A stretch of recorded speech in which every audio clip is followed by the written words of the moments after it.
আসসালামু আলাইকুম এভরিওয়ান। সবাই কেমন আছেন? নিশ্চয়ই ভালো আছেন। আজকে আমি আপনাদের মাঝে দেখাবো কিভাবে আপনি আপনার WhatsApp সেভ রাখবেন, সিকিউর রাখবেন।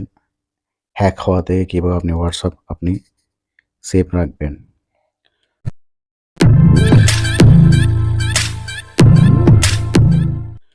তো প্রথমে আপনি WhatsApp এ চলে যাবেন। WhatsApp এ যাওয়ার পর এখানে 3 ডট আছে, 3 ডটে ক্লিক করবেন। 3 ডটে ক্লিক করার পর সেটিং এ যাবেন। সেটিং এ যাওয়ার পর আ আপনি অ্যাকাউন্টস এ যাবেন। অ্যাকাউন্টসে যাওয়ার পর টু স্টেপ ভেরিফিকেশনে যাবেন। টু স্টেপ ভেরিফিকেশনে যাওয়ার পর নিচে দেখুন টার্ন অন লেখা আছে, ওটাতে ক্লিক করবেন। টার্ন অন করবেন।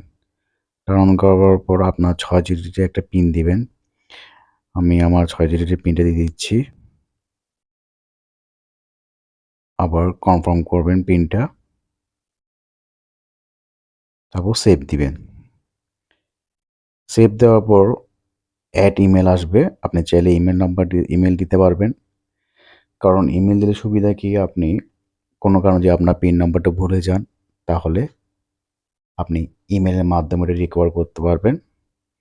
সো আমার পিন নাম্বার সবসময় মনে থাকে, কারণ আমি সব জায়গায় সেম পিন ইউজ করি। ওই কারণে আমি ইমেল দিচ্ছি না। আমি এটা স্কিপ করে নিব। Skip email.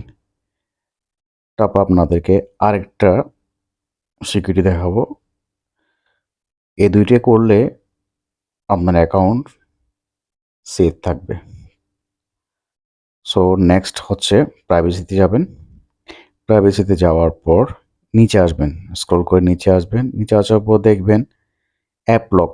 অ্যাপ লকে ক্লিক করবেন। অ্যাপ লক ক্লিক করার পর এটা আনলক উইথ বায়োমেট্রিক, এটা অন করে দিবেন। অন করে আপনার ফিঙ্গার দিবেন। ফিঙ্গার দেওয়ার আপনি ইমিডিয়েটলি দিতে পারেন বা আফটার 1 মিনিট, আফটার 10-30 মিনিট, আপনার ইচ্ছা। এটা দেওয়া থাকলে আপনার WhatsApp কেউ খুলতে পারবে না। আপনার WhatsApp সেভ থাকবে। সো এটা আমি অন করে দিলাম, অন করে দিলাম। সো গাইস, এভাবে আপনারা আপনার WhatsAppগুলো সেভ রাখতে পারবেন। সো আমার ভিডিওটি যদি ভালো লেগে থাকে তাহলে অবশ্যই like and share and comment করবেন। ভালো থাকবেন আপনারা। আসসালামু আলাইকুম।